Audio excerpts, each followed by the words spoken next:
Hey, what up, squad? Hope you guys are having a great day. Welcome to the Adapt session where we have intrinsic convos on mindset, exercise, and life's ever changing experiences with your hosts, Joe and Mondo, what's up, everybody? How's it going today? We have a special topic on tap right now. We're talking about football, baby. Makes sense, right? With the big event coming in. What's it called again, Joe? No, I'm kidding. It's called the um, Super Bowl. I think it's I never heard of that. What is it? Oh, the Super Bowl, you know. Anyways, we have a guest here today, one of Joe's childhood friends. Everybody, welcome Long. What's up, everybody? What's up? What's up? So, Jojo, let us know, man. Get us informed. How did you meet this? How did you meet your homie? And talk about history. Oh man, me and Long have known each other since the third grade. Really long time. How old are you when you're in third grade? You're like what, 7, 8, something like that? You're like, Yeah, yeah. 7, 8, something like I believe it's 8, yeah, because second It's grade eight. is 7. So we've known each other since the third grade, since we're 8 years old, man. We just gravitated towards each other when it came to playing sports. We were both really into sports as kids, as youths. And then we really bonded playing football. That was our favorite sport. Talking about sports, talking about football, playing football. And then from there, we just developed a friendship over the years. There you go. Anything to add to that, Long? yeah. I think sports is super important because as a child, second, third, fourth grade, I felt like I was like personally, Joe was like the cool kid. He was great at sports, super nice guy, cool kid, and here I am, like a nice guy that was like trying to fit in. So I kind of got bullied a little bit as a kid, but I try to I try to play sports and find my calling. And then Joe was one of the few person that taught me and was super nice to me at that age. And then he kind of took me under his wing. And what I wanted to do is be good at football at that time, just so I could kind of like be valuable. And then I still think of it today. Like I feel like football is not just a sport; it kind of helped me mold into the person I am today. Kept me out of trouble and everything. Let's get more into this. Football is also a sport that I love. We all grew up with it. We've to give you guys a background. Joe and I months ago were planning on doing a football episode, and what ended up happening was we talked about it before on the 2020 episode where Joe wasn't exactly ecstatic about doing football at the time. Mhm. But what ended up happening was in us talking about football, but then also discussing what was happening around sports as a whole landscape, the sports session ended up being born out of this. So you can consider this also a sports session and a special edition. And we're talking about all different sports, but originally this episode was going to happen last summer. But what is it that I always say? The comeback is always greater than the setback. So today we present it as a special edition during Super Bowl week, so we can talk about not just our love for the game, but also just how much it's grown and how much it's shaped our lives. I think it's a perfect. It always feels like a big event. You guys, I think you would agree with that. Every week, every Sunday, it feels like it's a big event because of a different matchup, right? It's only 16 games a year, and it feels like every game is a big event. Yep, agreed, agreed. I would say um, not to be the bad guy, but I would disagree with you. Um, and I would say why. I'll tell you this. As an adult, I don't really care about sports anymore, to be honest with you. Not like I used to when I was a kid. That's why I didn't want to do the football episode before. My mind's more preoccupied with different things. Let's just say that. But I did used to feel that way as a kid, and I think it was very important for me to have sports in my life as a kid, especially football, because it was a character building sport. It taught me discipline.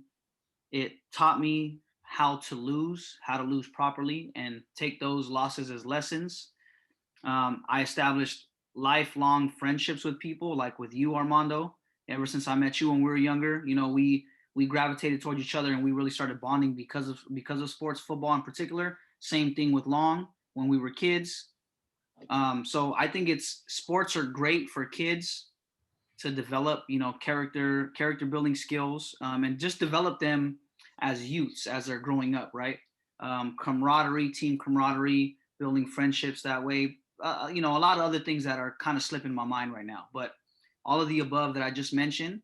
But as an adult, if I'm being real, it doesn't feel like that to me anymore because I'm just worried about other things. But I know for you, for Long, for a lot of other adults, sports is still a big deal, and that's awesome if it's done in a positive and productive way. It could even be a way for parents to bond with their kids. But for me personally, it's not like that anymore. So what's not like that? If you don't mind me asking specifically, What's up, baby? if you don't mind me asking, what do you mean by what's not like that? I don't love sports like I used to. I love the athleticism behind it. Being a trainer, I see how the athletes move, how their body moves, and I still enjoy watching them. But I just don't. I don't have the love for the game anymore. If that makes sense. Damn, Joe's the party pooper already.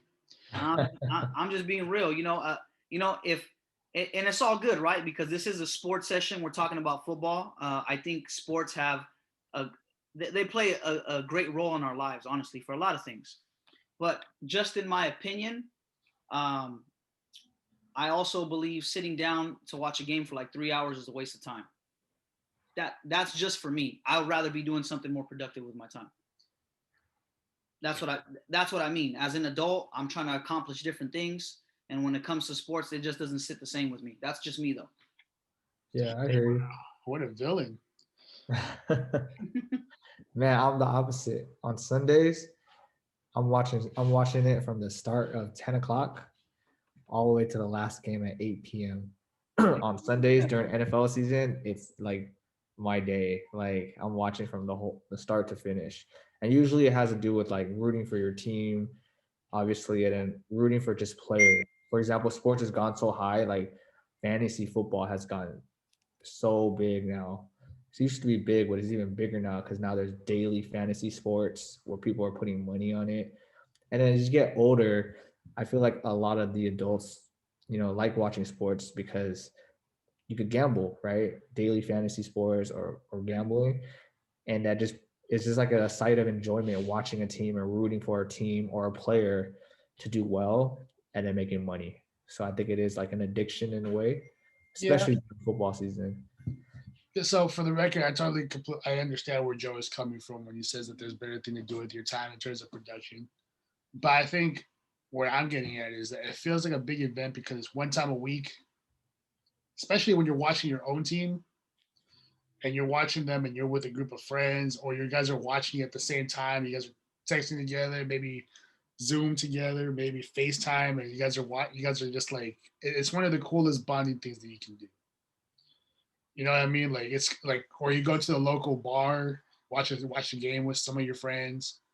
Um, I'll give you a story right away. The kickoff for 2019, we had to do a fall festival promotion, and we all went to the one of the restaurants and the sports bar there, and we were watching the game right there, Mhm. and that was one of the dopest things that we could have done. Like it was really cool being in that environment, being in that atmosphere with people who are also fans and just enjoying the game, just enjoying. I think that's something that football brings, and it only happens once a week, right? And it happens, and the season always feels like just because there is 16 games, it doesn't always feel as long. And I think there it does have like it kind of like a big boxing match feel to it, like kind of has that big event feel to it because it's once a week, and I think it's very unique when it comes to those top three sports, baseball, football, and basketball, because it is once a week. I definitely don't disagree with you guys. I understand why people love them. It's what's the word I'm looking for here? When I watch it, it brings me back to my childhood days, and I reminisce a little bit. But um, for me, I guess it's more of let me see. when I was younger, I really wanted to be an athlete, man. Like that was like I loved it. Ass long. I loved it. It was I it don't was have to ask long. I knew you back then. yeah, it was like my complete passion, right? But now as an adult, um, I just have I have other things that are occupying my mind that I find more important. Um, and and if I'm being real, this is just how I see it, right? I understand how you see it, and I understand how Long sees it, and why the public sees it that way. It's awesome, nothing wrong with it. This is just for me, okay? I'm still a 49ers fan. I'm still a Warriors fan. I'm still a Sharks fan. I'm still a Giants fan, right? Like those are my teams. I'll watch the big games. Like if my teams were in the playoffs, I'd be watching it. If my teams are going to the championship, I'd be watching it. But I don't really care what's going on during the season because, with all due respect to them and all the fans, and there's probably going to be people that don't like this, but I honestly don't care. My team winning the championship or them or my favorite player doing really good in the season doesn't pay my bills. It doesn't grow me as a person, and it doesn't do anything for me in my personal life. So I honestly don't care. I'm trying to, instead of watching somebody else do great things, I'm trying to do something with my life. That's how I look at it. And to clarify, when he says that he doesn't really care about the regular season, he's full of crap too. He likes towards the end of he likes the second half when Nah, when things get bigger. So he's just trying to get a rise out of the audience right now. not at all. No, I'm being legit. So you see, I'm in a bunch of group text messages with like my family and like my friends. That's what Armando's talking about, and they'll talk about the game with the Niners or whoever it is. And then if they say something like, "Oh yeah, I know a little bit about that," like, you know what, I'm gonna chime in a little bit. I'll chime in here and there, but I don't care. If my teams win the championship, that's good for them. It's good for the franchise. What is it doing for me? It's not doing nothing for me. Well, anyways, let's discuss growing up, right? So everybody knows that Joe and I are Niner fans. Mm-hmm. And unfortunately, Long, well, he didn't grow up, and he's a Cowboy fan, Yep. and he admits it publicly. So, since we were born in the '90s, we were born literally in the heart of the last time the Niners and the Cowboys were just going at it, right? So Joe's talking about right now how he's not the biggest fan right now. But back then he was a huge fan. If you ask him about anything before, I would say before fitness mindset became a thing, Joe will probably know about it. Yeah, and that's exactly why it's not a big deal to me anymore. I have other things to worry about. And now we got a podcast to worry about too. So yeah, exactly. so please, and to everybody listening, don't think that Joe and I are not getting along. It's just me giving him shit, and I always give him shit anyways. And it's the same thing with the other way around. Even though Joe's a little more subtle about it on the air, once we turn out the microphone, he is brutal. And it's just one of those things when you grew up, the way we grew up, the Niners were still dominant. The Niners were still in the middle of that dynasty. They still had Steve Young as quarterback. And then the Cowboys came out of nowhere, and they had Troy Aikman, they had Michael Irvin, Emmitt Smith, etc. Yeah. So when we were little kids and we were growing up, it was Niners Cowboys every year in the NFC Championship, and to the point where it was considered the real Super Bowl. Whoever won the NFC Championship, they were going to go on to win the Super Bowl.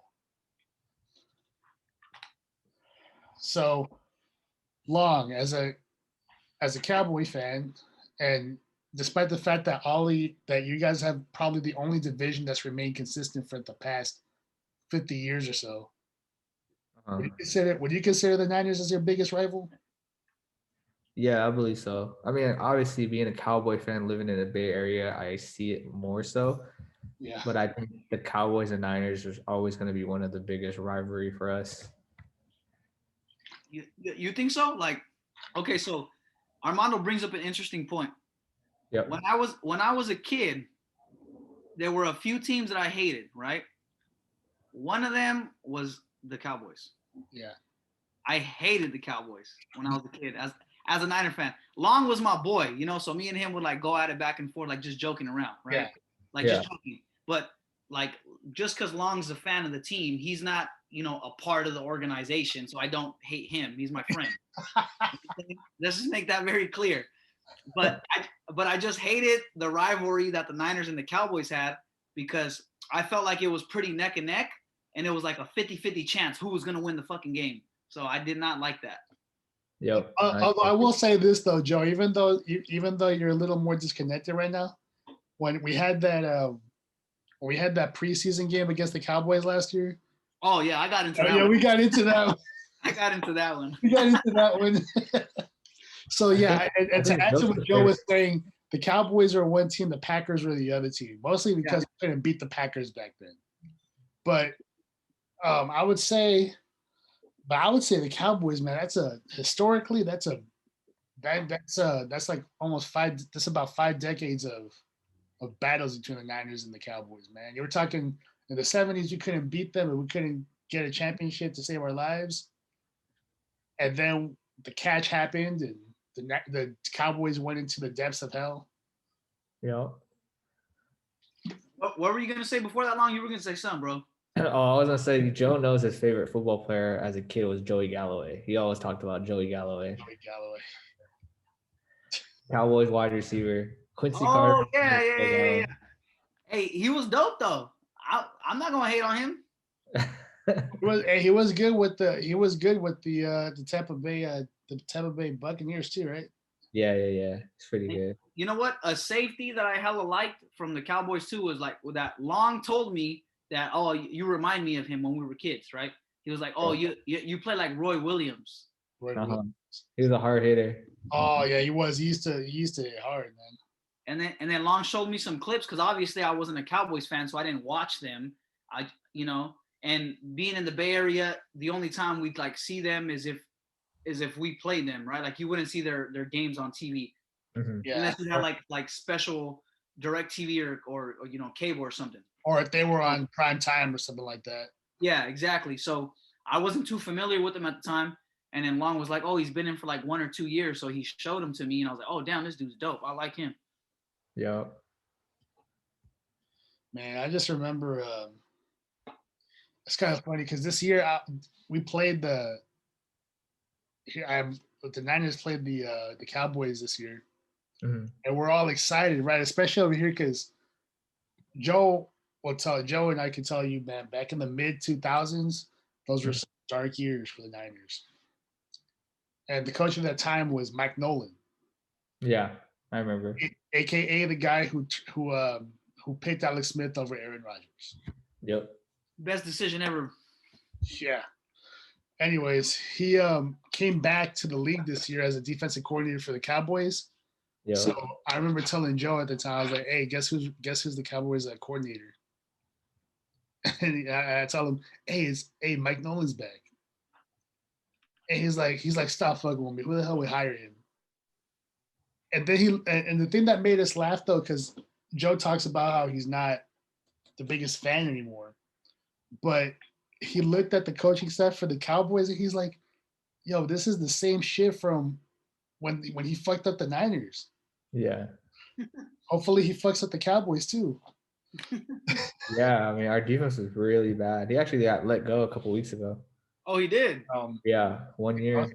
I was hoping you would keep him. He'd ruin you guys a little more. Yeah, he got let go. It's just honestly, man, like the Cowboy Niner rivalry, man. Like, yeah, we got the Seahawks, the Rams, and the division, but well, we got those now. Those weren't that. I mean, division rivalries were always a big deal, but like nowadays, like those got like blown up. But before, Cowboys, Packers, I mean, those were some of the two biggest teams that I didn't like. And not to mention, they always changed the NFC West. The only team that's really remained in the NFC West the entire time were the Niners. And the Rams too. Like they'd always switch the other two teams. At one point, there were like 6 teams in that division, including the Falcons and the Saints, and they kept on switching out the teams. That makes no sense. Why would you put the Atlanta Falcons in the NFC West or the New Orleans Saints? I don't know, man. That was back in the day, though. That was back when they had less amount of teams. But you got me there. You got me there.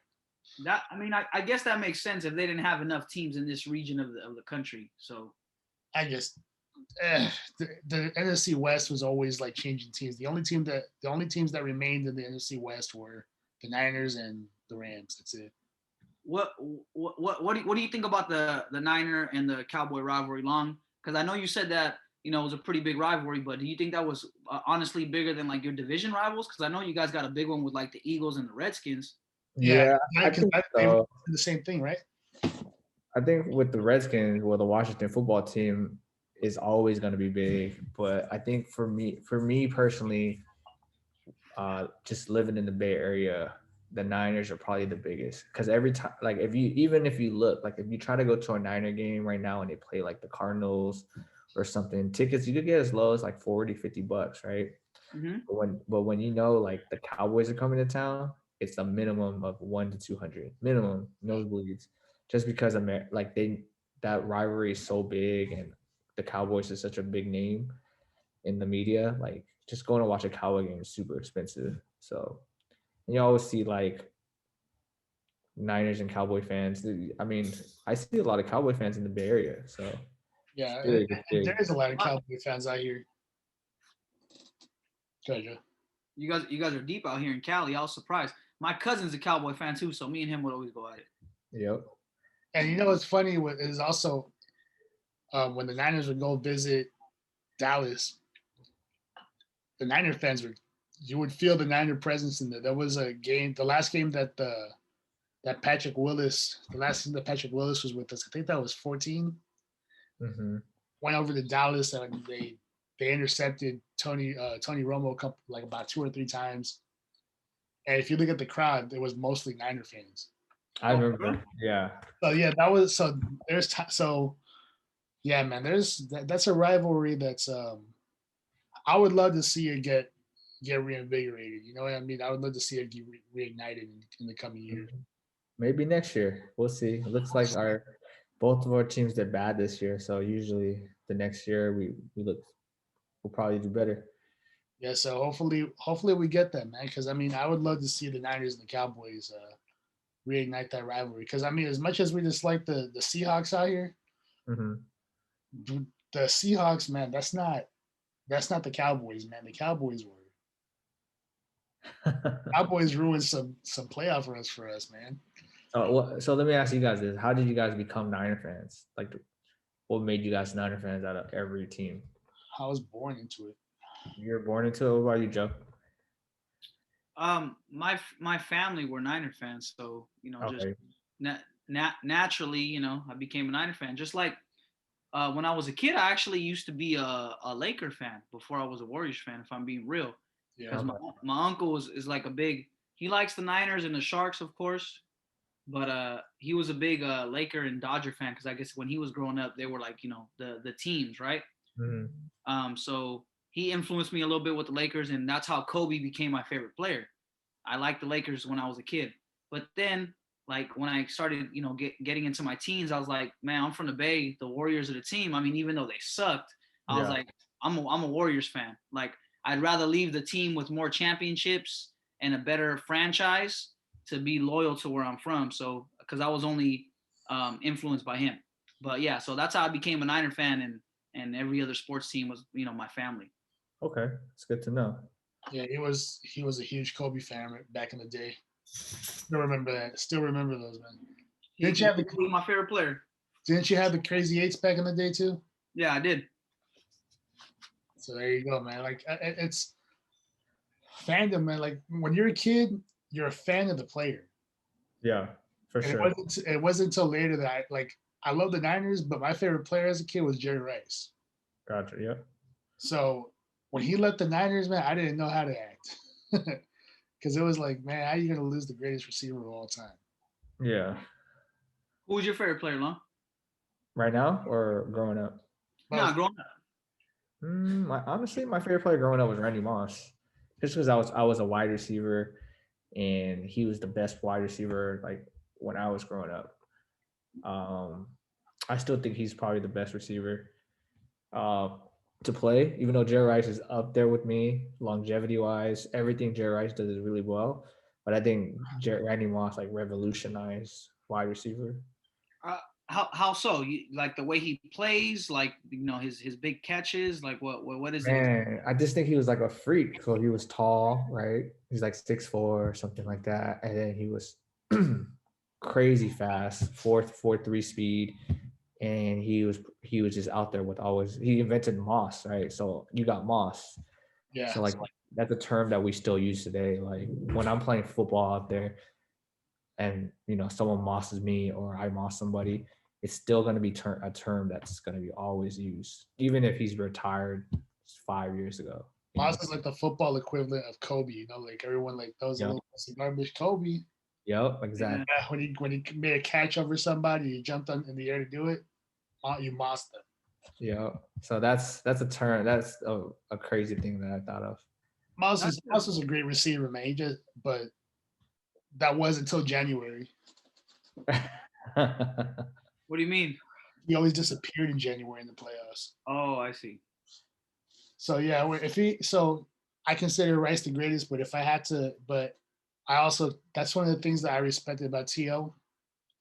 when he went to the Eagles, especially because he broke his leg and he still made plays. When you're out there running on broken leg, bro, and you're still making all those plays, man, you gotta give it up, man. He played his ass off that night. Yep, agreed. But yeah, it's probably them, huh? Like, do you think Moss, T.O. are up there in like the top 3 wide receivers? Oh yeah. Yeah. Well, okay, so speaking strictly on wide receivers, long since that was your position, what are your top 3 wide receivers of all time or right now? Like of all time?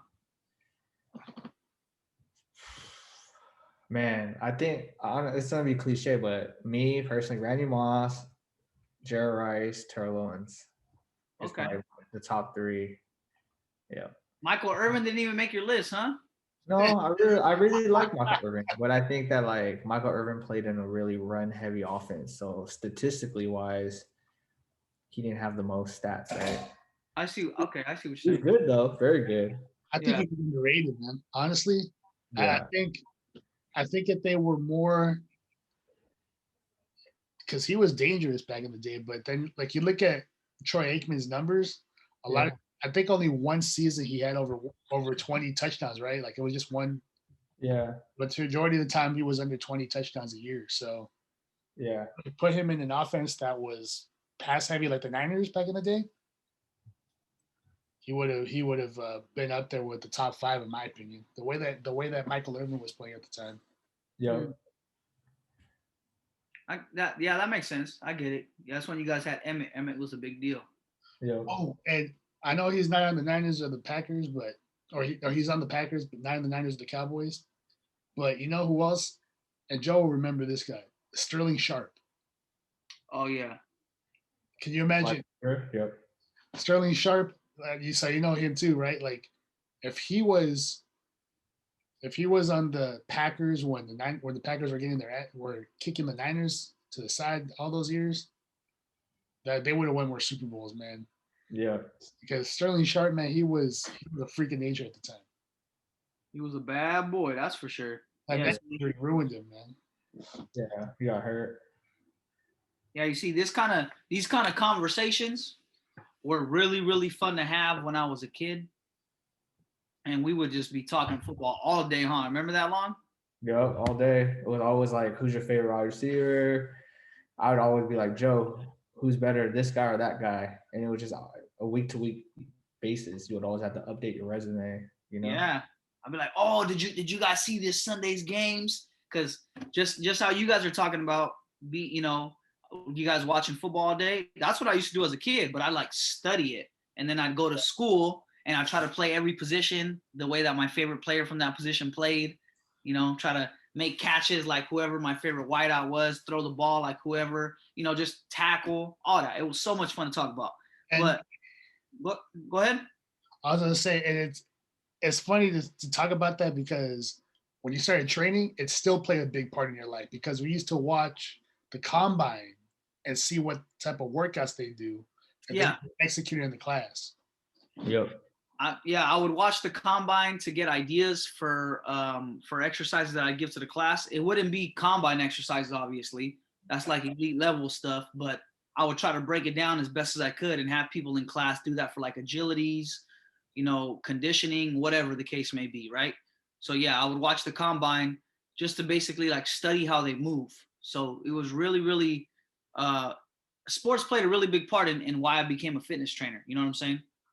So, I mean, that's basically why I became a fitness trainer. But, like as you mentioned earlier, we just got some other things to worry about, which is why I don't watch it the way that I used to. But when anytime I get a chance to talk about it, it's fun. I enjoy it. But It is really cool to watch you from this aspect too, because I'm also a fitness coach myself, yeah, and I'm also a believer in functional patterns and how the body's supposed to move. If you guys remember in the archives during the first sports session, we're talking about the mobile quarterbacks, and and you started noticing that Joe and I were getting really into the mechanics of how it's done, the mechanics of how the throw is done, why players like Mahomes or Russell Wilson or Steve Young, etc., were so successful as quarterbacks was because they had perfect mechanics to go along with their talent. Like it's.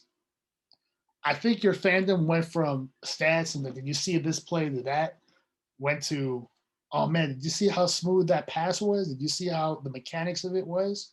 yeah, it changed. It changed as far as uh, my, I guess you could say, the perspective on which I'm viewing it at. It's not so much that anymore. It's more over here towards the athleticism, the mechanics. Oh, I wonder what kind of training they're doing, all that kind of stuff. Evolved. Yeah, exactly. And you know what? Speaking of evolved, Mm-hmm. I know that nowadays with all the concussions that's been going on in the major leagues, um, and all the things changing in the game that way, I know that that's even trickled down, obviously, to the kids playing football, right? And parents are worried. Parents, coaches, and organizations are worried about the kids. Mainly parents, of course. Worried about the kids getting concussed, kids getting injured, longevity of their children. Are they going to develop brain damage? So flag football is really transitioning over to like the major football, I guess. It's not tackle with pads anymore. It's flag football. And I know you're still playing football. Like you play competitively in an adult flag football league. Why don't you tell us a little bit about that? Yeah, so I just started playing flag football a couple years ago. Well, it originally started like just pickup. I used to play with the same guys every weekend for about a year. And then, we started realizing, hey, there's actually local leagues out here in the Bay Area. So we're like, hey, let's just, try it out. But when we were playing the flag football every week, it was like kind of like more so like real football but we were just using flags, right? So when I started, we made a team called U7. We went to go play in a local league. That's when we realized it's like 20 teams out here. So big. Half of these people I never even seen, and we lived in the same city, right? And then just playing flag football, we learned like it's a different game. It's not regular football. I mean, there's moves like dips, hips, and jumping while you're trying to evade. It's crazy, right? And then met a lot of good people. I'm still playing today. I'm playing for this team called the Curry Bombers now, who in the Bay Area is the best flag football team. Um, I'm playing with them right now, but I still have my team U7. I'm playing with them even in COVID circumstances. That just kind of shows how big flag football is now. People are still playing, you know, safely, masks on and everything during COVID. In the Bay Area, we're not really playing as much, but we're traveling to other places. So there's places, cities that are hosting tournaments, and my team kind of loves football so much that we will travel. So it's not unusual for us to go there and then realize we're not the only team that travel there. There's teams like from other places that made miles flew in to travel for this weekend's tournament. Oh, it's got that big, huh? Yeah, it's big, man. It's so big. Um, I know it's so big that I know it got announced on NFL that in 2022 it'll be an Olympic sport played, which is super big. I just Wait, think that, seriously? yeah, flag football has gotten so big. I think because it's less injury, less impact than contact football. Uh-huh. I read an article on the NAIR or NAIA that they were giving out women's scholarships now for flag football, full ride, which is crazy. Just women's right now. I know. Um, eventually, I mean, I could see it doing male and women, but they're giving women's flag football because what flag football is being played D2 now in universities and schools, and then not just America, but it's being played in Germany, Mexico, Brazil. So many flag football players, and like I think America wise is a little bit slower than they are picking it up, but um, they are playing. It's big. It's super big right now. We just want to. I'm trying to get to that level where we travel internationally and play with them. You know. Bro, that's crazy. So hold up. I got to take it back a little bit. So, okay, just for our audience, and I mean for me too, if I'm being real.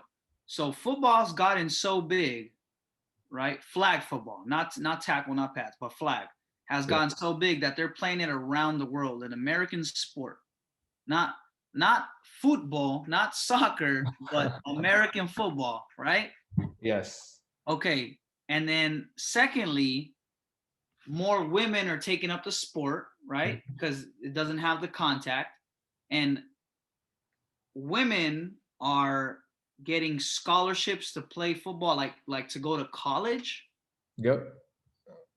I seen it. I seen articles of it, and I've seen I've been to local tournaments or travel tournaments, and I've seen all women teams, and they're awesome, super good. Sometimes the women games get way more attraction from the audience than like the male games because it's so crazy and fun to watch.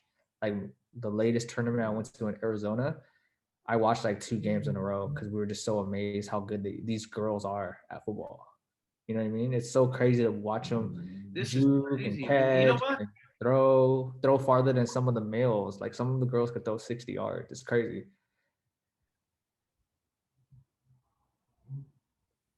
Dude, you know what? I mean, it's okay. This is what's crazy. I'm not surprised that Mm-hmm. women were kids and we were playing, we would play like two-hand touch with them. Remember that? Yep, I remember Julie and all them. Yep. Yeah. Yeah. I mean, there was like like 5 or 6, 7 girls that used to play with us on a regular basis, and they were good. They were fast. They could catch. They could throw. They could defend. Right. They played like a corner because when you're a kid, you don't have linemen. Everybody's a wide receiver. Yeah. So I mean, so I'm not surprised that women are good at it and they've grown up to be good at it. What I'm surprised is the fact that the sport's grown so much that schools, colleges are adopting flag football teams and they're giving women scholarships for it. And then number three is that this is going to be in the Olympics. You said next year. Yep. Next year it'll be. I seen it. It was posted on actually NFL's official Instagram and .com website. Really? Okay. Bro, that's crazy. Yeah, man. I think some of my players, my teammates, is actually in the runnings to play in that team. So we'll see. I'm rooting for some of them. I think our quarterback and our wide receiver is in the runnings, like to play in that national team. So we'll see. I just wanted to go back to the girls playing football, man. That was like that's so cool to hear, right? Because you go like, So, oh, football's a quote unquote man sport, or a guy sport. Right? That's what's the stereotype when it comes to masculinity? Like they go like, oh, I'm gonna go watch some football. Yeah. Nah, man. Just some of the baddest football players I've known in my life, man, were girls. Like I remember in middle school, we'd play flag football. We'd also play tackle football every now and then, right? The best pass rusher was actually one of my friends was a girl, Wow. and she like we could like no one could block her, like she was Wow. vicious, and it was heartbreaking to her. And I remember she would tell us about how she thought it was the dumbest thing, man. Why can't girls play football, man? What the fuck? Like man, that's such bullshit that we can't do it, man. I'm better than all you bitches, and you guys are all playing football out there. And she's just like degrading us, right? Like, but she was as athletic as they came, man. She could, if you wanted her on offense, she could be your running back. She could be the quarterback. She had a cannon too. Yeah, for sure. I believe it because, like I said, I've been watching flag football for a year, traveling and playing, and I've seen girls that like shock me all the time how good they are. You know. I'm not even surprised, honestly. Me Um, neither. the only thing was the contact. I mean, women are great athletes. They can be agile, they can be quick, they can be fast, they can run and throw just like we can. You know what I mean? It was only the contact that was scaring people why girls shouldn't play. But obviously that's going on with guys too, right? Which is why more people are going to flag football so they can better take care of themselves. And you know what the funny part is about that, Joe, and you know this because you're also a kinesiologist yourself. When it comes down to it, if we're going to be completely honest, women are more tolerant of pain than we are. They have a higher pain tolerance than we do. So the fact that it's like, oh, it's too much, it's too violent for them. I'm like, man, they can probably take it better than we can if we're going to be completely honest. Yeah, I agree. And it's just crazy because after playing in these leagues in the Bay Area, I've connected with a lot of people. I realized like the flag football is community is so big. Like I met people traveling, ballers, and we kind of keep in touch on social media. But it's just crazy because like flag football is like our version of the NFL community in a weird way. Like we all have our flag football picture on our Instagram, just like the NFL players have their NFL pictures on their Instagram, right? And it's just like when we post something, we all show love to each other. It's just crazy to see, and it feels like we're our own NFL in a weird way.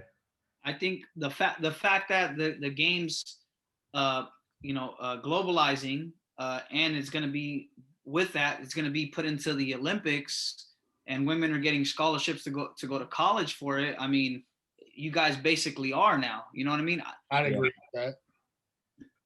I mean, not basically, you are. Like that's huge, bro. Because think about it at the same time, like some of those countries that you named, Brazil, Germany, they don't even play American football out there. Yep, they don't. So the fact that flag football is taking off, and you see the growth of flag football. I mean, that's very significant. Mhm. It's very significant because they, like I said, they don't even play American football out there. They play rugby. So the fact that they're out there accepting flag football and they're starting to offer scholarships for it, and then it might become an Olympic sport, that speaks volumes to the growth of the game. And just keep doing what you guys are doing because it becomes so. Because right now it seems like it's underground, and you guys are like your own family, kind of almost in a way, right? Yeah. Or like a fraternity in a ways. And now it's starting to happen all over the world. So I mean, that's all you can ask for. Just get a little more coverage, and it's gonna come. I think. Give it a couple more years. I think it's gonna come. I think so too. I think it's only getting bigger, and it's definitely a sport I want to continue playing as I get older, just because I feel like I'm getting better at it each day, and then yeah, I'm excited to see where it's at in a couple years. Long, are there any okay, this question is coming off the simple fact that football is going to be an Olympic sport next year, right? So are there any NFL players that are trying out for like the Olympic sport or like playing flag football to get ready because it's going to be an Olympic sport since they posted it on the NFL network? Yeah, actually, in that specific NFL post where it had a picture announcing flag football will be in the 2022 Olympics. There's all types of NFL or previous NFL players posting on it. Like I'm ready. I'm ready. For example, I think I saw like Javid Best, Pierre Garcon, Michael Vick, all commenting on it. Like we're gonna be in it. Um, and it's possible. You know, it's you can only have one big team, but flag football and regular football is so different. They're gonna be way more athletic. NFL players will be way more athletic than a lot of flag football players will be. But flag football, you just have to have like it's a different sport. You get pitched back, and like I said, you have to run and move a different way than when you ran with pads. You know, Mm. I actually I did not, but some of my teammates played with Javid Best, Dominique Rogers, Cromartie played against them, and they'll tell you like super fast, super strong, smart. But when it comes to flag football, it's just a different sport. There's certain plays that will work and certain moves that won't work in regular football, but will work in flag. So Mm. it is gauging NFL and past NFL players' interest because they want to continue playing in a less contact way. Oh, that's interesting. Oh, bro, that's gonna be dope. That's gonna be dope. I can't wait to see it. Can I Yeah, ask you a quick question though? Because you just talked about the differences between tackle football versus flag football, and you said that it's a different game. yeah, Can you go a little more into like the intricacies of the differences of the game, just like the mindset versus and flag yeah. football versus say tackle football? So I played both. I played football, traditional football, when I was in high school and college, and then I played flag football. When you play traditional football, you're taught to kind of hold the ball under your arms, can't get stripped, you know. But in flag football, there's no contact. You can't get stripped. Flag football, you want to get as skinny as possible and move your hips. So whenever I have the ball, I hold the ball one hand as I'm running because it gives me the option to pitch it back. In a weird way, it's like ultimate frisbee, right? And Yeah, then obviously when a guy's coming to get my flag, you can't truck or anything or juke left and right sometimes. It's more about getting skinny and turning your hips. And then when you see them go for your flag, you gotta like do a karaoke. So it's all about evading, weird style of moving your hips. And then obviously in tackle football, it's about running them over or going left and right, you know? So it's a big, big difference. I know it doesn't sound that different, but it is a big difference. Even in flag football, we have this thing called dips. When I'm running towards you, I'm gonna get as low to the ground. We call it a dip, and then it's one of the most like popular moves right now. if you Hmm. look at the cover, you look at the cover of this episode, it might give you an idea of what the dip is. So, with that being said, man, I think would you say also that this could extend someone else's career in playing football? I mean, after their body takes such a beating, would they be able to do this a little longer? Yeah, I definitely think so. I mean, there's no contact, so that helps a lot. And then it's just a different joy in playing flag football than you know, different sport, different type of feeling. And I think you definitely could prolong your football career playing flag. One of the choices we had out here is semi-pro football, and that's something I did not want to do because I'm getting older. It's those hits are you're not gonna recover as quick as you were when you're 18, 19, 20. Mhm. So that's why I never chose to play semi as I got older. You want to share what's on your jersey? Oh, I got so my team U7 stands for Universe 7 from anime Dragon Ball Z. And Yeah. then we just customized it and said love and hate. Um kind of like to boost the Black Lives Matters movement at the Yeah. time. So it's just trying to unite people together. I think I knew somebody on that team. Yeah, who's that? Joe, you want to tell us? Yeah. I don't know. I don't know. I was a special guest on there for a little while. How many games was I there for? Long? You invited me for like 3 games. Yeah, 4 games, 2 weeks. Yeah, it was fun. I had a good time. It honestly, I wasn't ready for the speed of the game because I had been out for a long time. So I don't think I played as best as I should have and I could have, but I did all right. You, I think you Joe, pick up I games all the I respect had time. a Joe. good time. Yeah, we kind of threw Joe into the fire. Like we had been Joe lives a little far from us. He lives, like 40 minutes away, so he can't really attend all our practices. So he never went to any actual practices. We just said, "Hey, come show up on game day," and he had to learn on the fly. So I respect Joe for trying it and getting to see the difference. You know. Just It was hella fun though. I had a good time. dude, I remember when we used to play pickup games, and Joe and I would be on the same team. I'd be a QB, he'd be the receiver, and Joe, just tell me, chuck it, chuck it wherever you want, like just throw it, I'll be there. I would chuck it all the way down the field, and then next thing you know, you would see Joe sprinting at full speed, and he had the ball in his hand. Yep.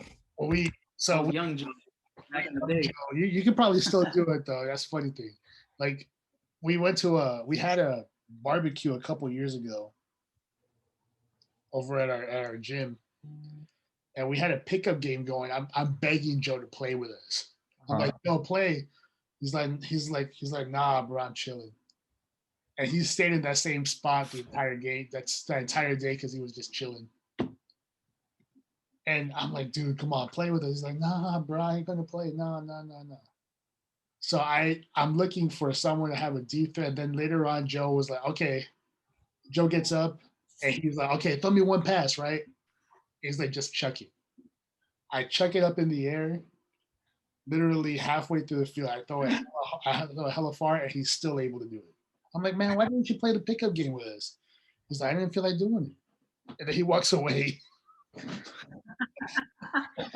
Speaking of Joe's game, he actually taught me how to play football as a kid. And I think that like he's probably the best football player I remember as my childhood. Um, and I do think that if everyone has their own past, right? I stayed in San Jose where I'm from, and Joe had to move, and I think he had a lot of like distractions why he couldn't play where he moved to, just moving and all that stuff. And I stayed where I was at, and I played, and I think if Joe never moved and stayed, I think he would have, you know, definitely played college. And who knows what would have happened? He was a beast. Yep. He was a Yep. beast. I appreciate that. But at the same time, if that happened, he would have never met me. Yep. No,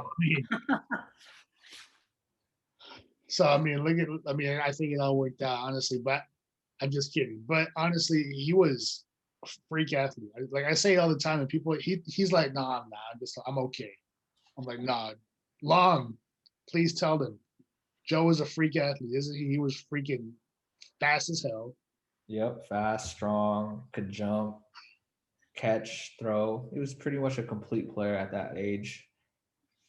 What about or we play basketball? The best part would be him guarding my brother, and my brother would be talking smack because Joe's obviously not the biggest dude in the world. Yeah. You try to get a shot and bam, rejected. And then said person would walk away like muttering to himself because he was panicked and embarrassed. What? It's pretty crazy to think about all that, man. When I was a kid, I don't remember half of it, but like you do, Long does, that's pretty cool. Junior does too. Oh yeah, I haven't really talked to him about that, lately, but Because yeah, that was the best thing. Like I would have him as a receiver, and Joe would I would like be like, the best ones would be like, throw me a slant. I'm gonna do three. He's like, okay, here's what I'm gonna do. 3 steps. I'm gonna throw a slant. I want you to throw it to me once when I'm about to make the third. When I'm about to make the third step, chuck it at me. And he'd run in the middle where everybody's like trying to guard him, and he would just put everybody on skates. We had a game out here on the street one night, and he literally put everybody on skates. And it was like if I were to tell you typical Joe, just like the prototypical Joe moment, that was it. He would be good with the deep passes, but it would be hilarious to watch him do a slant, and he would just run through everybody. That's what's up. That's what's up. Yeah, Joe is Joe. Them childhood memories that I don't have. I know, man. It's been replaced by functional stuff. Hey, it's all good, big dog. Yep. You know what? But hey, you know Speaking what? of that, go ahead. Go ahead. I was gonna say, but if we continue doing the functional stuff, it unlocks more of the brain power, so you might actually remember more as we go. I probably will. I probably will. Did you guys talk about the Curry Bombers, his other team? Yeah, he did. He long brought him up, but you know what? I wanted to ask you guys something. I think it's been a pretty relevant topic like the last couple years. It's not necessarily just with like football, but it has to do with kids playing sports. Okay, so basically, Long, you remember when me and you were a kid and like we were you too, Armando, but just because me and Long played together. Yeah. When we were kids, bro, and if we lost the game or we didn't do well, like we dropped the pass or I threw an interception or I overthrew somebody, whatever, right? You know how we would kind of feel bad, but that we didn't do so well, we didn't play that well in that game, right? Yep. But I remember we would talk about it like, oh man, we could have done this, I should have done that, and then we like, as friends, we would motivate each other, inspire each other and say, hey, it's okay, next time do this, blah, blah, blah. Whenever we didn't do well, we would always use that as a lesson to try to do better in the next game, right? Yeah. And that's what made me feel even better when I practice, when I try to get better, when me and you would like play catch and then come, the next week at school, we go back to school and now me and you develop this chemistry because we've been practicing, we've been training in a sense. And then we start, killing everybody in the games. So that pushed us to get better. And I think that's why when I was younger, I was a lot better. You were a lot better. You're still playing, So basically what I'm trying to get at is nowadays, within the last, I don't know, 5-something years, maybe even more, a lot of parents are upset about kids not getting or that didn't get trophies for not winning because they said it made them feel bad. And then they started handing out participation trophies, right? Mm-hmm. Trophies or medals. How do both of you guys feel about that? What do you guys think that's doing to the kids, and how does that get in the way of them building their character in sports? Yeah, participation. Yeah, I mean, I'll go. I think that I'm more so against participation trophies for kids. Let's say you're like 5, 6, 7 years old and you're playing Pop Warner, and you probably never played. Let's just say this kid never played, always on the sidelines, and lost. The team lost, but everyone got a trophy. I think it just rewards not bad behavior, but not like not good moments. So if you didn't get a trophy, you didn't get the reward, it makes you strive to do better. Like, I want that reward. You watch the winning team get a reward. You want to be the one that wins it. So it just pushes the players or the child more to work harder, rather than, a quick moral support. Like, hey, I played on the team and everyone got one, whether you won or lost, How do you feel, Armando? Well, it's funny enough because in the projection meeting when we were discussing this, it got a little heated because I misinterpreted what Joe was talking about when in reality we agreed. So as far as the actual participation trophies, I don't believe that that's a good way to go. However, I do think that when the kids are younger, so let's go with the age of 5 to 10, okay? Let's go that range. I think that they should not be emphasized. Winning should not be emphasized at those ages. Because if that's the case, then one of the things that, because I'm thinking about this as a kinesiologist and sports psychologist, right? Like I'm thinking, and I grew up with someone who was in this situation, right? You have a parent who's not particularly as good at the sport, but the kid might be a prodigy, potential prospect. So they put pressure on the kid to the point where they don't love the sport. They don't have fun doing it. So I think that so I think fun and enjoyment of the activity and the sport should be emphasized. But as far as participation trophies go, I don't believe in that because I think that that's just um, it doesn't really it doesn't give you an incentive to earn something. Does that make sense? Yeah, that makes Yep, sense. makes I, perfect sense. Before I used to think it was like because I'm thinking that the kids need to learn how to enjoy it, but I for some reason I was married to the idea that participation trophies were a way to do it. But now looking at it logically, no, it's not. It just doesn't really give them incentive to actually put in a little work to do something. So okay, you gave up 5 runs in less than an inning and you ruined the team's chance to win a game. Oh, no problem. Here's a trophy. Doesn't feel the same as like because I remember having a game, a bad game as a pitcher, and I couldn't I couldn't hit the strike zone to save my life one game. And I just kept on getting hit and hit and hit. And then it gave me the incentive to go back and figure out what was wrong. And I figured out my like a different mechanic. I found out that I needed to tweak my mechanics, and I was able to. And it felt good to come back and pitch a shutout the next game. Those are the type of feelings that you want. You want to be able to come back and do something better, right? yep, agreed. What about you, Jojo? What do you think?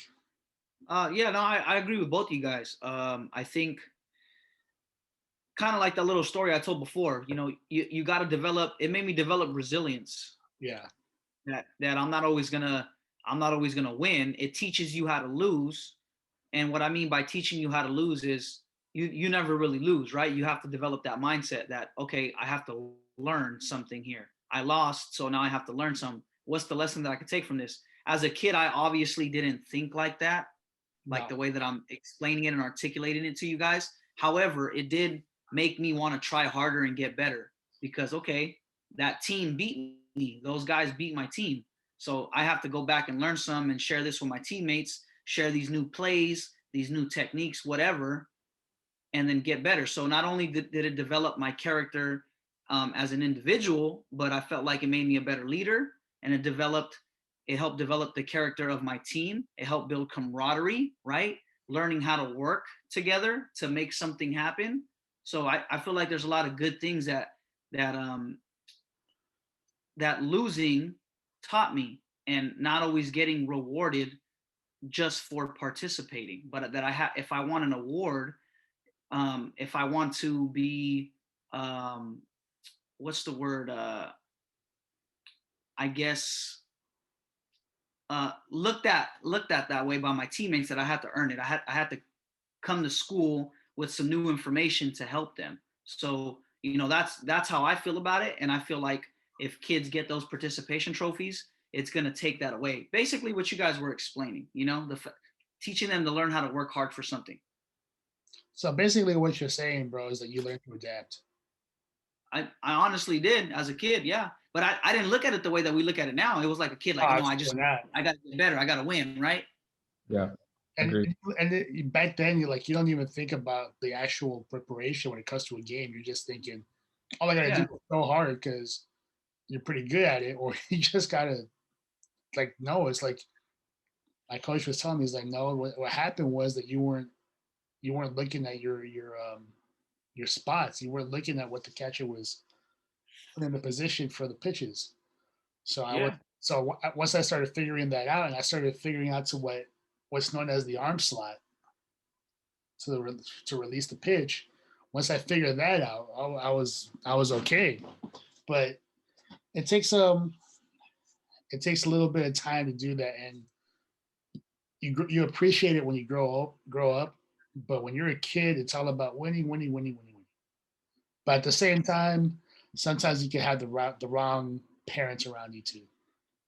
Yeah, not just for sports, but the fact that I had to do better. It taught me how to lose properly. Like I was saying, develop some skills. So I think overall, it's really good to build kids and they're to develop like a growth mindset, if you will. But it kind of goes back to what Michael Jordan told Shaquille O'Neal the first time he eliminated him in the playoffs. Before you succeed, you must first learn to fail. I think that's a big thing that gets lost in all of these successes is that you had to fail at certain points in order to know how to adjust, right?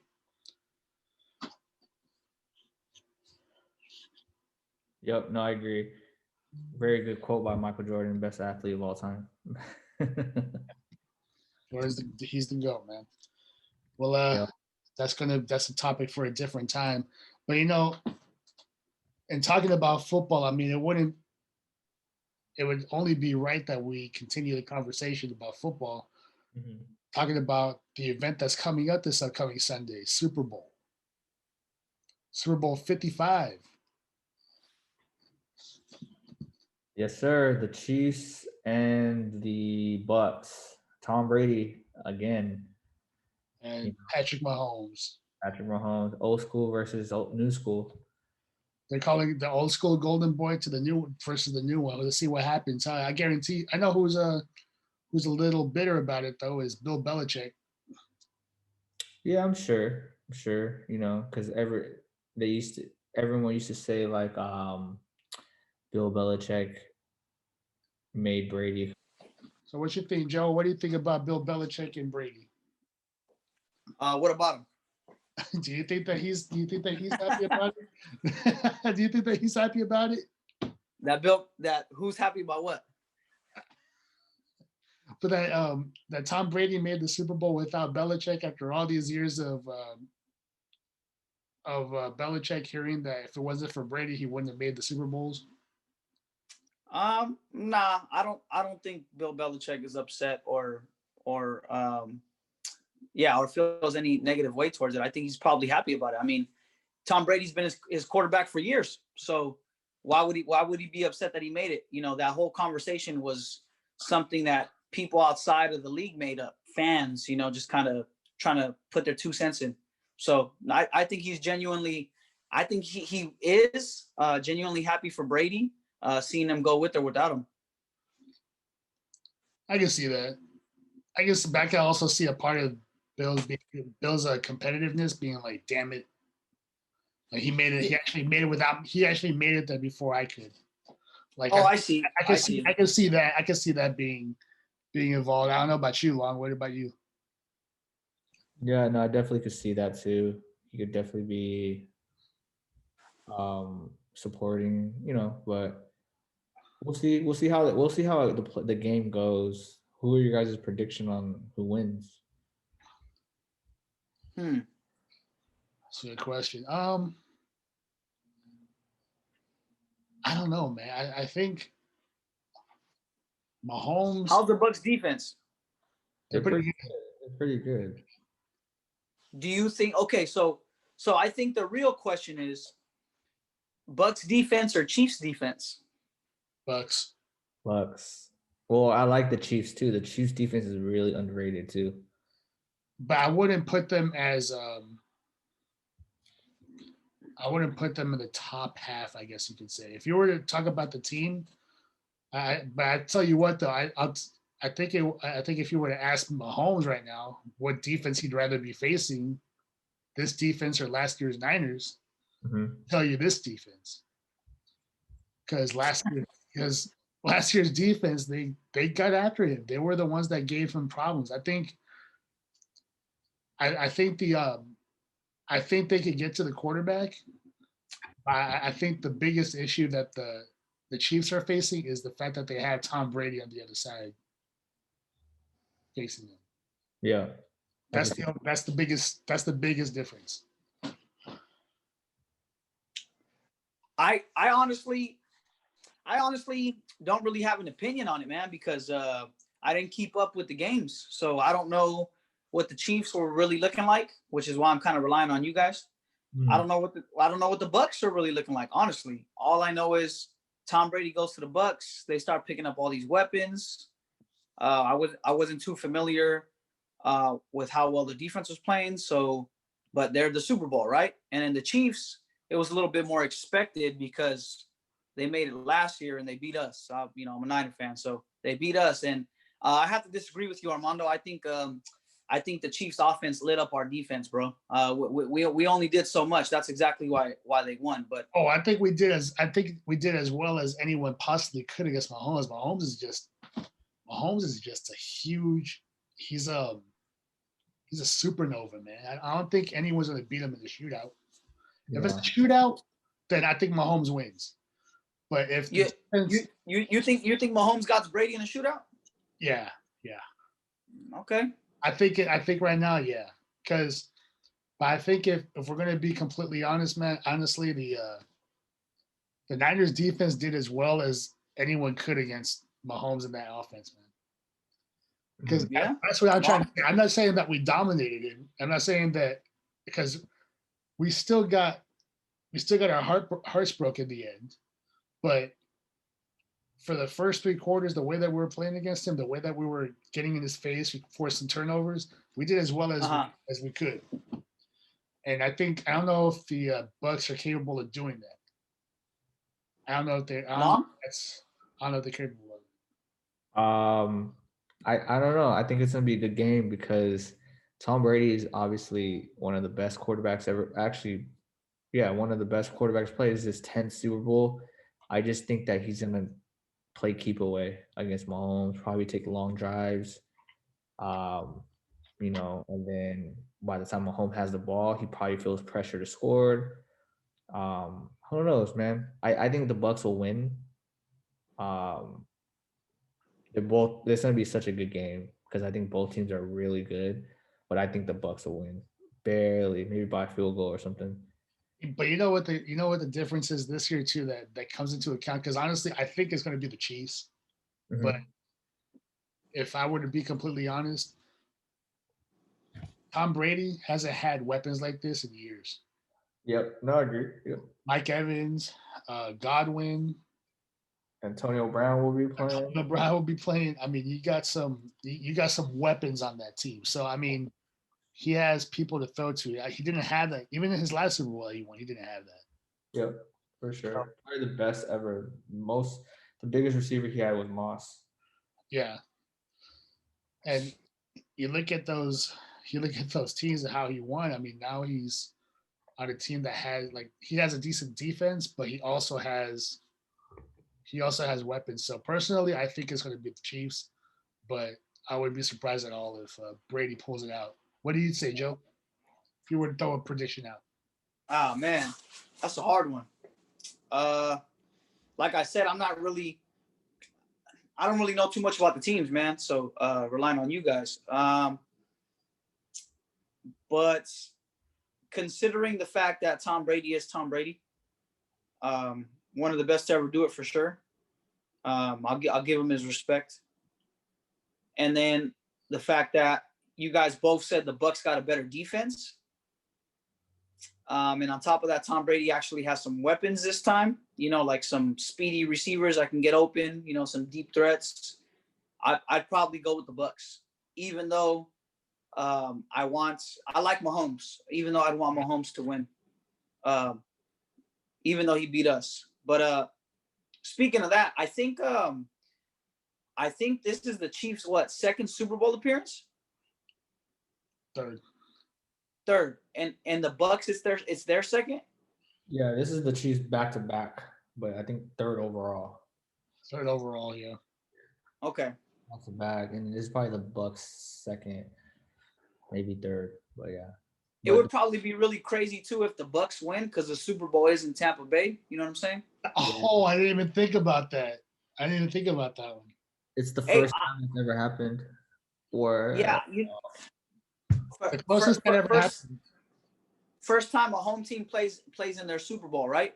Yeah. The closest thing that ever happened to that was when the Niners played at Stanford Yeah. against the Miami Dolphins. They won against the in '84. Mm. That was the closest a home team ever came to actually playing in their stadium. So that's pretty crazy. What if they actually won in their home stadium though? You know, that's just what I was about to say. My bad for cutting you guys off. I was gonna say that because first year Tom Brady is not with the Patriots. He's with a new team. The Bucks start picking up all these weapons. They finally got a good defense again since 2001 when they beat the Raiders. And then same year that they make it to the Super Bowl, coincidentally, it happens to be in Tampa. I don't know. It's a little funny to me. Yeah, and it's crazy how big the Super Bowl has gotten. And I mean, as podcasters ourselves, maybe one day Joe and I will get to go do our podcast from Radio Row. I'll be pretty tight. I'll be pretty tight, like just to go visit over there, maybe even go to the game itself, but just to be part of it, it would be great to get that exposure. But maybe that'll be down the line. Who knows? Maybe we'll make this happen. Listen to the show, support your boys. Subscribe, rate us, give us those 5 stars, Mm-hmm. And it's so crazy to see like how big the Super Bowl has become. Like all of these, it's become an event. And I want to ask you guys this: should the day after the Super Bowl be a holiday? No. No. What do you me. think, Lon? Not for me. I don't really drink, but I do know, that's usually what happens when there's Super Bowl parties being thrown. A lot of drinking, a lot of wildness happens, so they miss work the next day. Or they're out there driving like out of their minds the next day too. So Yeah, man. Also, like a lot of gambling. Sometimes people bet so much and then they lose, and then yeah, a well, lot of violence happens, domestic violence. yeah, for sure. Yeah, I just think no, shouldn't be a holiday. It's not a reason. Only reason It's I would say ridiculous. is to prevent the drunk drivers out. That would be the only reason I would say. Oh, okay. Well, Because people are Nah, stupid, even yeah. the night after, dude. Even the night, like the mornings of like the following, or that's when a lot of the accidents happen. People shouldn't be drinking that much anyways. That's not good for you, but It is what it is. But we all agree. So no Super Bowl. The day after should not be a Super Bowl holiday. nah, y'all need to grow up. I agree. Quit being soft, right? Yeah. Yep. Stay hard. Have a higher tolerance. Yeah. Anyways, what are so as football fans yourselves, what are some of the best Super Bowl matches you've watched, and some of the best moments? Oh, I got to think about this. Let me see. I'll start off with a moment that's like, and people are going to go like, "Oh, you're just saying this because you're a Niner fan." Honestly, I can tell you one of the biggest what the fuck moments off the top of my head. Why the hell did Russell Wilson pass on the 1 yard line? Yo, oh my God. Yeah, I think that's something that's always gonna haunt them. At the 1 yard line, they had Marshawn Lynch, second down. They had 3 tries to go in, and I think they wanted Russ to be the hero at that time. Yeah, they wanted him to win the MVP. They wanted him to get the stats, and Malcolm Butler just made a big play and picked it off, sealed the win. Does Marshawn have a ring? Yeah. Okay. Yes, They won the year before. Okay. I just couldn't remember. I want to give a story. Yeah. I want to give a story, Joe, about what happened when we were watching it. So he's watching it his place. I'm watching it over at mine. And we're like, man, and Joe's like, man, I can't believe these motherfuckers are going to win another Super Bowl. They're really going to do it. And there's like less than 3 minutes left in the game. And then the interception happens.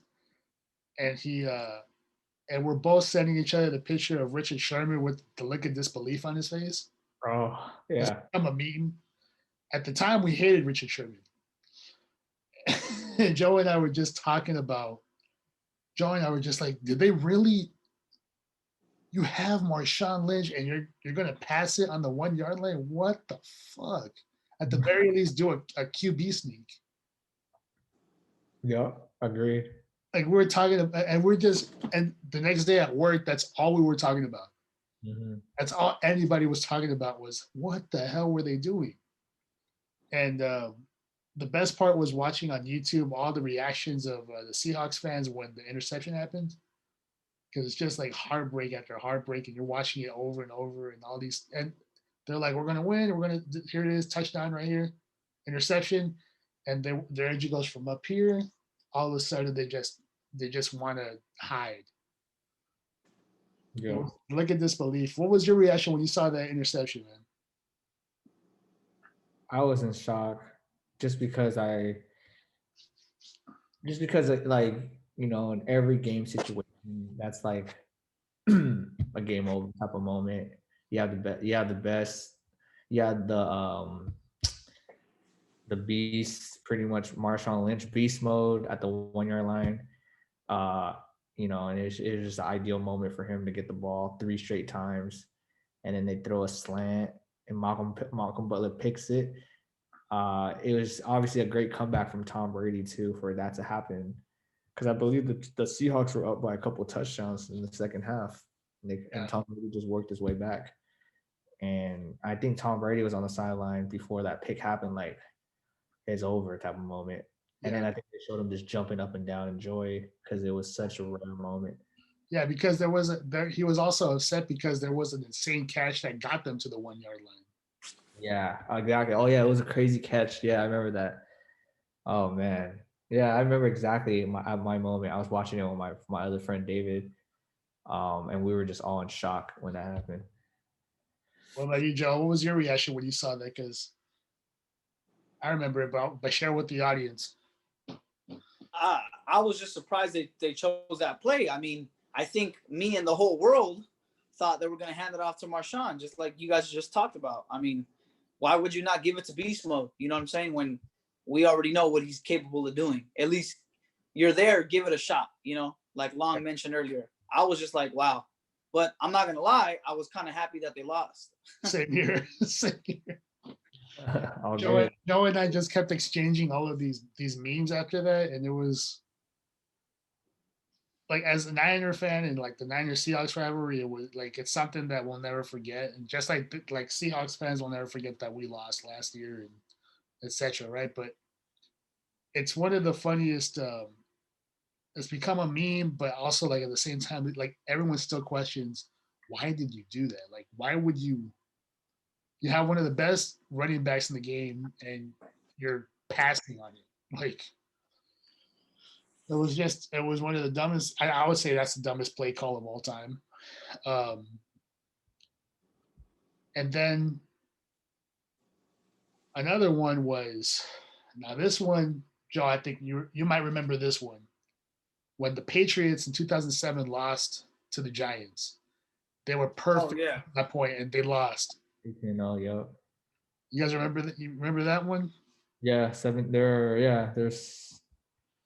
remember that one. Perfect season on the line. See, those are, I think my earliest memory of a Super Bowl was actually the last one that the Niners won. And the reason I remember that was because my dad would not stop cussing at the TV. Mm-hmm. And the whole time I thought that the Niners were terrible and that they were losing, when in reality, Steve Young had one of the most successful Super Bowl games of all time. But it was just because my dad didn't like Steve Young as much as he liked Montana. Oh, for real? Yeah, so I found out about that later on from my mom. That I was like, I thought it was horrible. I thought we lost that Super Bowl. I was like, no, your dad just hated Steve Young. Yeah, but why was he yelling if they were doing good?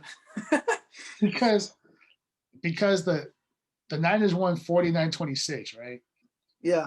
But the prior Super Bowl before that, they won 55-10. Come on. So man. my dad was mad because they didn't go over 50 again. He's like, man, see, this guy sucks. He couldn't even score 50 points in the Super Bowl. That's ridiculous. That was my dad, man. He was yelling at the screen, and he was like, that's my first memory of a Super Bowl. Is your pops is tripping, dog. he was definitely tripping, man. But let's hear from you guys. What if you had to pick? You guys can pick for your own teams as well. Let's do this. One of our favorite teams from our favorite team, and also just like team in general. What would you say were some of the best football teams in the Super Bowl era? One could be a Cowboy, one could be a Niner, and the other or any other team as well. Well, definitely Niners, Cowboys, and like Steelers, since they have the most Super Bowls. Well, I would say what year would you pick though? Oh, like a specific Super Bowl year? Yeah, specific Super Bowl teams that you would say that were dominant or like that you remember most. If I were to give you, I wasn't born yet, but I think I was born. That was probably the way that I was conceived. My favorite one was the 89, That was dumb. the 89 49ers. Oh yeah, I'd agree with you. That was I think from my opinion, that was the best team of all time. 14-2, and they just destroyed everyone they played. And especially in the playoffs, and they just destroyed a Broncos team that had a dominant defense and dropped 55 on them. So that would be my favorite team of all time. But as far as other teams that were dominant, I would go with who? I mean, it's kind of hard not to say the 72 Dolphins, right? They went undefeated. Yep, that is They true. didn't lose a game. Yeah, every year they pop Busted. champagne when Right. when the last team wins or loses. And you can never get rid of them because they were the ones that were undefeated. Exactly. That's crazy. So what would you guys say? Now that you guys had, so Joe, you said 89. You picked the 89 Niners as well, right? 89 Niners, 2001 Buccaneers. I really like the 19. Well, I wasn't I didn't know football that much in 1993, but I watched like clips. 1993 Cowboys. Oh yeah. I think they went like 12-4. Emmitt Smith had a crazy year. Yeah. And they beat the Packers in that season and the Niners in the NFC Championship. And that was like the talk, whoever the Super Bowl. And then, when they beat the Niners, they kind of beat the Bills pretty bad in the Super Bowl. Yeah, that 93 team was pretty rough. What other team would you pick? I really like last year's Chiefs too. Chiefs. I think the Chiefs is so exciting to watch, So I think the Chiefs will be up there as one. Well, we'll see this upcoming Super Bowl, but last year's Chief was, there's a meme going on when the Niners are celebrating in the fourth quarter, right? And then a couple minutes later, the Chiefs come back and win, right? So that's just how explosive they were. Yeah, It took them a while to get hot, but when they got hot, I think they were super explosive. that's okay. I'm glad you mentioned that because that actually like really upset me when I was watching that Super Bowl. Same here. I'm like, why are these guys celebrating? The game's not over. You guys are ridiculous. That kind of pissed me off. That pissed me off too, and that even pissed off Richard Sherman. He's on, hey, why you celebrate? We haven't finished yet. Come on, stay focused. Like he's cussing them all out on the sidelines because they're all celebrating. It's like this shit ain't over. They lost themselves. They cost themselves a ring because of that. These young players trying to show off, and then that's why this year. I mean, look how good we did, right? That's okay. We'll be okay with Deshaun Watson, JoJo. We're gonna be back. I don't know. We'll see. We got a lot more problems than just quarterback, but yeah. I think the Niners are really good this year for what they had. Granted, the Cowboys too. We just had so many injuries, and I think that's because due to COVID, like not many teams had the proper off season. So those I think this is the year with the record like ACL injuries. Yeah, and Joe and I were talking about that in another episode in the first. I think it was the first sports session, right, JoJo? Talked about how we were talking about how the lack of a preseason really affected the players. Oh yeah, we did. And because that was just after Bosa tore his ACL. But Yep. when Bosa tore his ACL, there was at least 6 other players that same week that tore their ACLs, including Saquon Barkley. So I think So what no, go ahead, baby. Go ahead. I was gonna say, I think that as much as preseason can annoy us, it actually has a purpose. I mean, I think me and you had this conversation one time in another group chat, like on Instagram, I think. So I know exactly what you and Long are talking about when it comes to injuries. Mhm. But as far as like, honestly, if the starters get injured, we should have a team with a lot of depth where second or third string doesn't matter, can come in and do a good job, and we should be able to win some games. So that's why I'm saying that the fact that particular players got injured shouldn't matter. Our team isn't as good as we think it is if we lose some starters and then we can't continue to win games, or we can't even continue to progress. So Yeah, no, I definitely hear you. And I think that's true too. But like certain positions, when you don't have that position, like for example, the Cowboys, I felt like we were in like a decent trajectory. Dak was breaking records, and then when he got hurt, I think the season was just morally over for us because he's such a quarterback, such a captain. Obviously, if Tom Brady, I think if Tom Brady was hurt like week 3, they wouldn't be where they're at right now. Even with how good of a team they are, quarterback's such a important position in the football game. Yeah, I think you can say that about a lot of teams. I mean, when as much as we criticize Garoppolo, I mean, the numbers don't lie, man. We had Garoppolo versus the backups of the Niners. The numbers are very different. 22-8 versus I think it's like 8-25, something like that. So I mean, it's a big difference. Like you have someone that's a leader or that has that presence, and then you have the backup, but it's not the same. I know you're a Garoppolo guy, Mondo, but he's just not our guy, bro. He's I'm just not not our guy. guy. Yeah, he's. You guys will probably replace Garoppolo this year. I think we are going to, but I'm not a Garoppolo guy. That's probably draft one or pick up Stafford or Watson. Who knows? It's a lot of good players. Watson or Stafford, I'll be okay with either one, man. But now here's a big question though, you guys. Mm-hmm.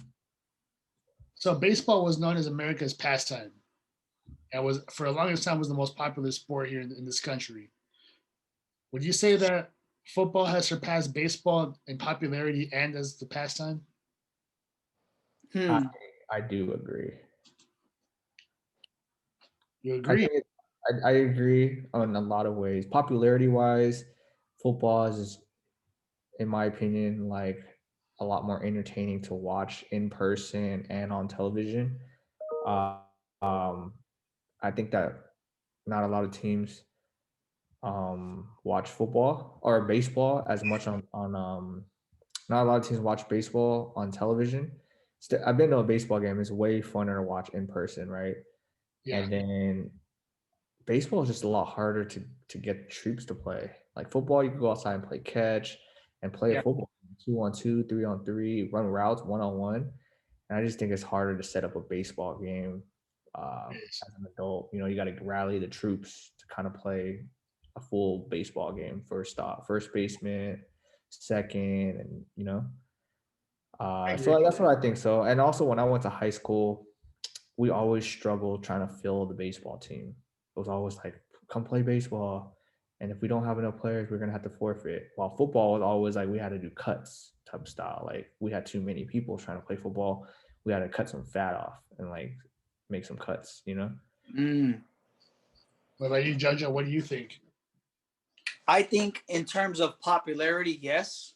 Even before Long just told us that other countries are playing, that it's now going to become an Olympic sport, and that women are, getting scholarships for it. Even before Long told us that, globally, I feel like in the U.S. it was already growing more in popularity.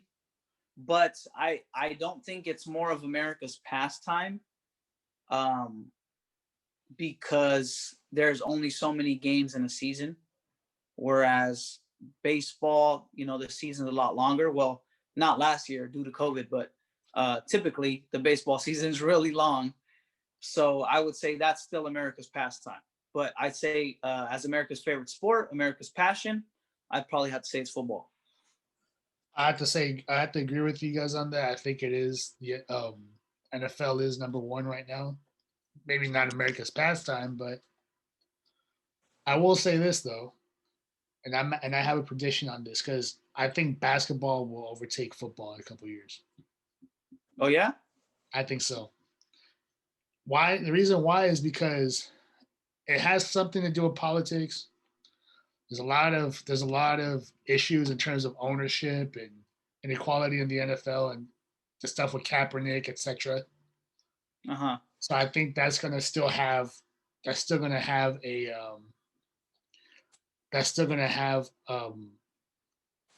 like a bruise on their reputation. That makes sense? Yeah. Like when you see the campaigns with MLB and NBA, you kind of sense that it's legit.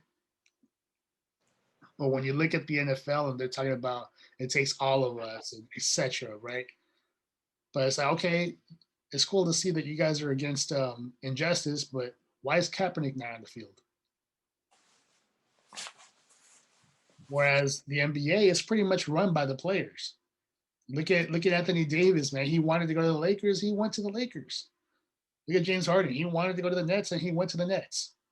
Yeah, but they're big babies, though. I'll be real with you on that. True, but at the same, but my point is that the players are the ones that are against the injustices. So who runs that league? And then the league is run by those players. You're not going to piss off players like Stephen Curry, LeBron James, or who else is in there? I can't even think of a third superstar. I know what you mean. Like Kevin Durant, you're not going to piss off those guys because you know that you need them more than they need you. And when you put it in terms like that, I want to make sure I go back and clarify what I mean by they're big babies is if they don't like the way a team operates, they automatically want to leave and they don't want to work and play hard for that team or for that city. That's what I'm talking about. As far as the injustices, it's great that the players run the league because they can get all that stuff out of there. I think another thing to add to the baby part too is that when they don't get things their way, they want to get traded. Yeah, exactly. It's like, no, let's build a team like this. No, I don't want to build a team that way. I want this. I want it like this. I want it like that. No, it's you got to build a team like, or they don't like a coach. Yep. Yeah. Speaking of that, I think today's generation with social media and all that, it's more of a player league now than it was back in the day where players didn't have any ways to voice their frustration and everything like that. Now, like, look at Deshaun Watson. He wants out Texas, right? He just said, I want out. And, if you follow him on Twitter or you follow a certain player on Twitter, you can see their frustration. YouTube now, Instagram, so many ways for athletes to communicate and engage with their fans. And then you can kind of see it's like a soap opera we're watching. You see the frustration, or you see how happy they are. And, they can kind of dictate pretty much when they want out or not. And sometimes they can even dictate where they want to go, right? I want to go, the team I want to go to is the Bears, right? And then they'll make it happen somehow. Although I will say, in Deshaun Watson's case, I don't blame him in that situation because that one, the more information that you get out, the more that you really look back into his career there in Houston. There's a lot of sketchiness there on Houston's part, like the trading of DeAndre Hopkins is one, but don't let the prisoners run the asylum. That's the owner that said that. Wow. And that's crazy. Owner said that. And then the other one was the owner also was against the inequality movement. He's like, why the hell did we apologize? We didn't need to apologize for this shit. So if you have the owner saying that he's not listening to any suggestions that you're saying, or he's not taking your people as serious, then what, like, do you blame Deshaun Watson? Like, if you really put yourself in that position, do you really blame him? I guess my question would be when he said, "Don't let the patients run the insane asylum." No, the prisoners. Oh, excuse me, the prisoners run the asylum. Maybe what he's talking about is the other side that we're referring to this about them being big babies when they don't get their way, right? Maybe that's what he's referring to, or is there proof that he was referring to? It was You know during that. Kaepernick time. It was in reference to So, Kaepernick. oh, okay, Yeah, that's okay. true. I I think was- it's just old. I think that's I just old school. I think that's just old school mindset that general manager had. And like I said, with social media now, you can't get away with a lot of things you say or do now. It's Yeah, always going to be top story and stuff. and then when the apology happened with Goodell, he was the one that the Houston owner was the one that criticized that too. Oh yeah. So just like when you look at that, like, and you put Deshaun Watson in that situation, he's like, of course he's going, because he's all about the Black Lives Matter movement, but the owner doesn't seem to be too enthused about it. Of course, you're going to be a little. Of course, you're going to raise an eyebrow at least, right? Like, okay, what's going on here? Mm-hmm. So I don't. So in that situation, I don't blame him. However, with this platform, I'm going to say, Deshaun Watson, why don't you come to the Niners, homie? You got that. You got that no trade clause, man. You can pick where you want to go. Play hardball. They play hardball. Oh wait, what's the clause? A no trade clause, so he can pick where he wants to go. Oh, for real? Okay. So if there's an offer made from a team that he wants to go to, he's like, they'll be like, okay, this team made an offer. He's like, I don't want to go there. So let's use two teams, right? Like if the Jets came up and they said, hey, the Jets came up with this offer, would you want to go there? He says no. But Miami comes up and they say, hey, Miami came up with this offer. He's like, I'll go to Miami instead. So even if the Jets come up with the best offer, or the Niners come up with the best offer, or Miami comes up with the best offer, he doesn't want to go there, he can go somewhere else. Oh, that's cool. I didn't know he had that in his contract. That's good for him. So he did well on that one but he just signed his contract this year, so this is a new situation. So we'll see where this goes, man. That's what's up. Yep. Although if I'm going to be completely honest, I don't see it happening with the Niners, but it's good to dream every now and then. You know what I mean? Dreams are fun. Long, what were you gonna say? Oh no, I just had a sneeze. Oh.